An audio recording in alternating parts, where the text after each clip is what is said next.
Eebba kitaaba hin gaabbu kan guyyaa 19tti beellamameetiin ture maaliin haqame maaltu mudate? Eebbi kitaaba Jawaar kun guyyaa jedhame sanitti eebbi sun haqamuudhaa fi hanqifamuudhaan wal qabatee yaadota garagaraati sooshaal miidiyaa kanarratti ka deemaatiin jiru yaada sobaasii yaadni dhugaas jira maaltu ta'ame maaltu jira ka jiru haga tokko waanin argaa jiruu fi waanin naagalerraa hin haga tokko information isinii kennu barbaade. Tokko waan irratti dubbachuu barbaadu eega gartee Jawaar gaafiif deebii BBC waliin godhee fi eega waan ajandaan kitaabaa kun gadi bahee booda akkaataa nuti itti jirru waan gartee gamaa gamanaa dhagaa walitti darbatamu akkaataa nuti itti jirru kanatti illee yaada kiyyaan ibsachuu barbaada. Abdul Abdul Moobaala Biraahi bagara deebiidhaan gara chaanaala kiyyaa dhuftan isiniin jira. Eebbi kitaaba Jawaar kun waggaa lamaa olii fi uummanni yoomuma gadi baha yoomuma gabbaha ka jedhu hawwii guddaadhaan kan eeggamaatiin jiru jechuudha. Kitaabni Jawaar mana hidhaa keessatti barreessee jechuudhaan dubbate kun duuba carraa eebba jalqabaa kan argate Afrikaa biyya ollaa keenyaa Keeniyaa keessatti ture jechuudha. Sanbooda Awurooppaa, Ameerikaa biyya garagaraa keessatti jechuudha. Sanbooda ka taraa wal duubaan jechuudha. Eebbi kitaaba hin gaabbu kan guyyaa 19tti beellamame kun osoo hin haqaminiin duratti hawaasni gartee Naayiroobii fi naannawa Naayiroobii akkasuma gartee Afrikaa bahaa kana biyyoota garagaraa keessa namoonni hedduun bakka adda addaa Afrikaa bahaa kana keessa garasitti imalaniitiin gara Naayiroobiitti imalanii kitaaba kanarratti jechuun carrama gartee dura garuu kitaabni kun addunyaa kana guutuurrayyuu ganaaf eebbifamuudhaaf osoo deemuyyuu carrama jalqabaa kana yuumee waan Jawaar jedhu hin laala ka jedhu namoonni isa dinqisiifatanis kan gartee isa qeeqanis kan isa mormanis kan isa jibbanis namoonni hedduun gartee irratti argamuudhaaf bakka garagaraa irraa biyya keenya illee dabalatee irratti argamuudhaaf nama hedduutu gartee garanatti imalamaatiin ture jechuudha. Akkaataan adeemsa gartee eebba kitaaba kanaa guyyaa 19 kanatti kaleessaa fi gartee guyyaa irraa bar hawaasni baqataa kun wal beekame yoo isin laaltan akkaataa addaa kana jechuudha. Bakka namni kaleessa akkaataa itti hatta uffatallee bitatu manni rifeensaa jechuun Oromoon itti fayyadamtu biiziidha. Waa'ee makanaa ta'e bakka ajanda baqataan kun biyya jiraatutti wal beeka biyyuma gurguddoo akka Ameerikaa sanitti amma keenyaaf baqataan baram naannoo Minnesota bakki namni keenya hedduminaan jiru amma Minnesota mi baqataan Minnesota keessa jiru bar akkaataa sochii walii wal beeka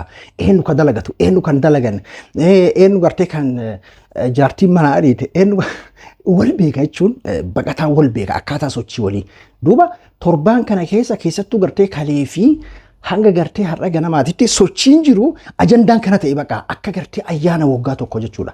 Haga sa'aatii ganama yeroo gartee namni hirribaa ka'ee kan garasitti deemu namni gartee kan karaa gubbaa dhaabbatu kan subiidhaan manaa bahee yeroodhaan bakka qabannaadhaaf garasitti ajandaa walumaa galatti kana ta'e namni kan achi dhaqee bakka gartee galma eebbaa sanis dhaqee achitti illee ka bakka san gahilleen tokko lama miti jechuudha. Duuba guyyaan eebbaa kun akkam tatta'e ka jedhuu fi guyyaa 10 caalee jira galmi kun ka qabame jechuudha.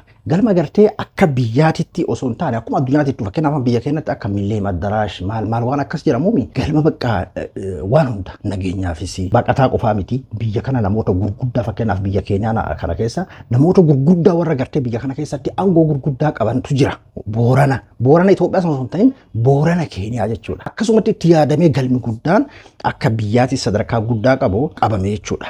Garuu guyyaa 10 oli Facebook Jawaar irratti yoo ilaaltan sa'aatii fi bakka akkanaati ka jedhu hin himamne. Kan inni sa'aatii akkanaaf bakka akkanaatitti jedheetiin gartee Facebook isaa irratti maxxanse guyyaa takka dura jechuudha. Eega himamee duuba guyyaan jala gahee yeroo gartee silaa namni tokkolleen quba hin qabnetti sa'aatii madhumaa irratti wanni kun akka gartee gufate namni hedduun bar bakka galmaa san dhaqee jechuudha. Achitti gartee akkuma isin namni hedduu achi dhaqee mee har'a akkanaami eebbi kitaabaatu jira mi lakki haqameeti jira gana achi warra achi yookiin namoota gartee hoteela san eegan irraa dhagaha jechuudha namni. Jawaar Facebook isaa irratti duuba wanti inni amma katabe yeroo sa'aatii dhume irratti warri gartee galmaa yookiin warri hoteelaa akka namni hedduun asirratti dhihaataatiin kan jiran irraa sababa rakkoo nageenyaatiif sodaannee waan jirruu fi haidheeti jirraa ka jedhu naaf nuuf himanii yeroo gabaabaa keessatti. Kanaafuu nuuf oolchaa bakkaa fi yeroo itti biraa kan beellaman eebbi itti beellamame isin beeksifnaa nuuf oolchaa ka jedhu gabaabinaan barreessee ture jechuudha fuula Facebook isaa irratti. Kanaadha wanni taame.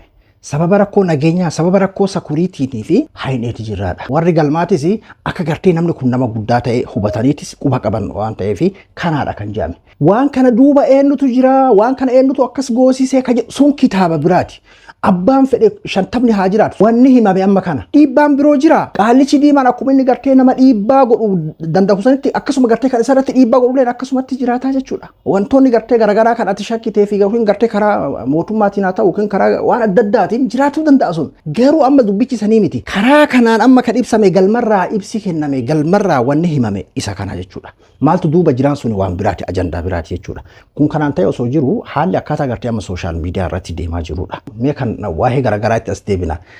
Tokko amma kan BBC jechuun akkaataa akka miidiyaatitti BBC'n ka gabaasee argeetiin jira. Ka Addis Standard gabaasee argeetiin jira. BBC'n maal jedheeti gabaasee namni maqaan isaa akka dhahamu hin barbaanne kan itti dhiheenyaan quba qabu tokko nuuf himeetiin akka gartee doorsisaa fi sodaachisaan adda addaa akka jiruu fi harbaa galgala doorsifni karaa mootummaa Itoophiyaatiin akka irratti sodaachisaan adda addaa deemaa ture nuuf hime. Namni kun eenyonni? BBC miidiyaadha informationa nama isaaf kenne kamirraayyuu ni fudhata. Nuti karaa biraatiin qulqulleeffachuu hin dandeenye jedhanii jala kaanii jiran. Waan qabataman taaneen dabarsan yoo dabarsan illee isaanuu siif himan jechuudha. Nama gariin duuba akkaataan inni itti fudhate numa akka waan gartee balaan guddaa wahii bartee eebba kitaabaa kanarratti buute. Dhugaadha guyyaan beellamaa sun dabalu nama aarsa. Kanaafuu waa'ee gartee gabaasa amma BBC'n dhiheesseetii fi kan gartee Addis Standard dhiheesse kanallee informationa gartee BBC'n ofii isaatii qoratee miti. Waa'ee akkaataa gabaasa miidiyaallee osoo jechuun osoo laallee waan silaa beektaa namni amma yeroo dhantanaa waan dhugaata akka dhagahuu irra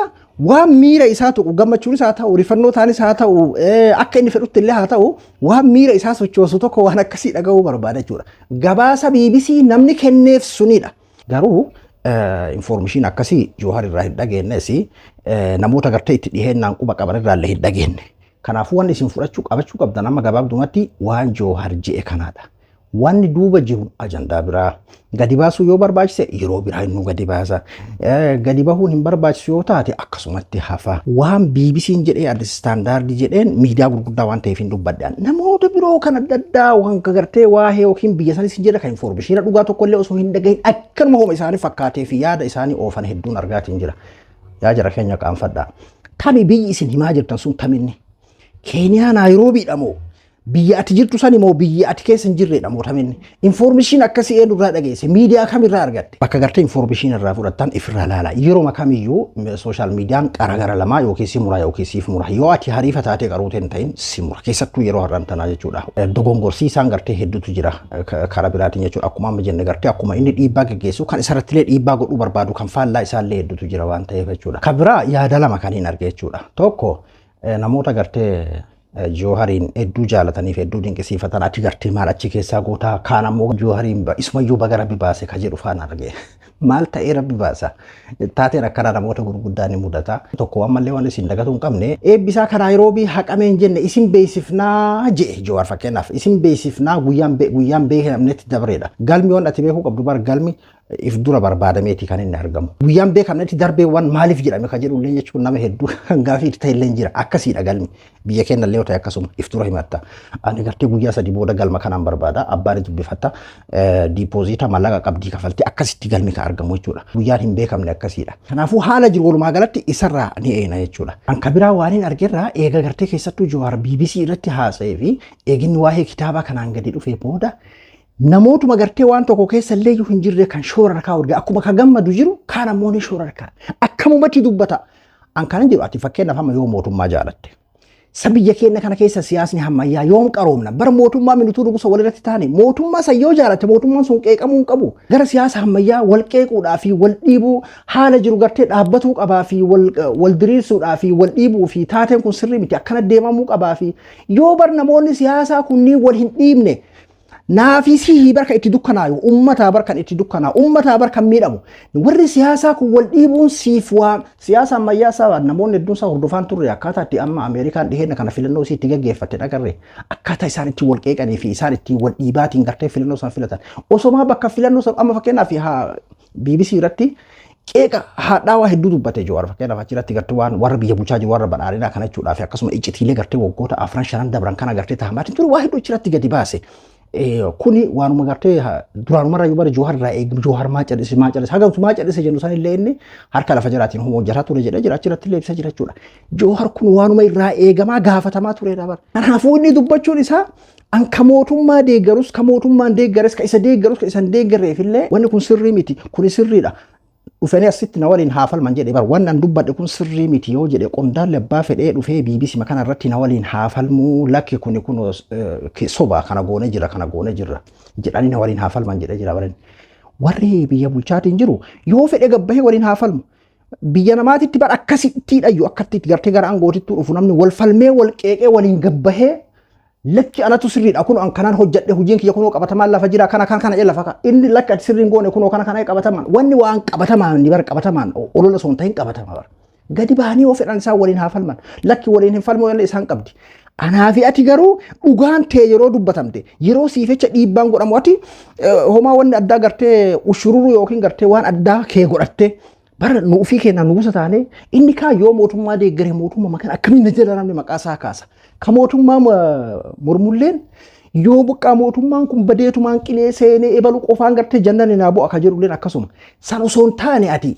furmaanni biyya sanii karaa kamiin naaf dhufaa kana baruu qabna eega gartee warri siyaasaa wal dhiibu kana anaafisiif akka faayidaa taate hawaasaaf akka faayidaa taate ummanni gartee as keessatti akka jijjiiramu fakkeenyaaf waan mootummaan propagaandaadhaaf gartee waa'ee paartii fi biyyaa wal qabsiisee biyya akkasi dhugaan sa'in paartiidha ka wal qeeqaa jiru biyyaa miti jechuudha biyyi kan hundaati biyyi kiyyas keetis ka badhaadhinaatis kan joohaaris kan abiyyis kan shimallisiisi garuu paartiin ammoo ka dhuunfaati badhaadhinni kama warra badhaadhinaati oofee kun kama warra jooharfaa qofaa jechuudha kama miseensotaati jechuudha biyya isaan hunduu ammoo waliin qaban anaatillee waliin qabna kanaafuu waan addaa goota garee tokko kee godhattee warri hujii kiyya jedhee fakkeenyaaf waan kana hujiidhaaf godhu yookiin ammoo gartee kaffalamee fi godhu sun hujii isaaniiti rakkoo hin qabu garuu kam akkanatti bara akkasiitu jira kama humata gartee irraa quban qabne jechuudha kanaafuu kuni akkasitti deemuu qabna anaa fi ati siin jechuu barbaadeeti waa'ee eebba gartee kitaaba Jawahar Muhammadi eebbisiifamuu baate barka eebbisiifamu yookiin gartee kan Afrikaa Awurooppaa fi Ameerikaa maali hundarra deeme Eeshiyaa bakka hunda ganaa wal gahaa beeki eebba kitaabni Jawahar ganaa bakka hundatti eebbisiif ganaa Amaazon irratti gurguramaa beeki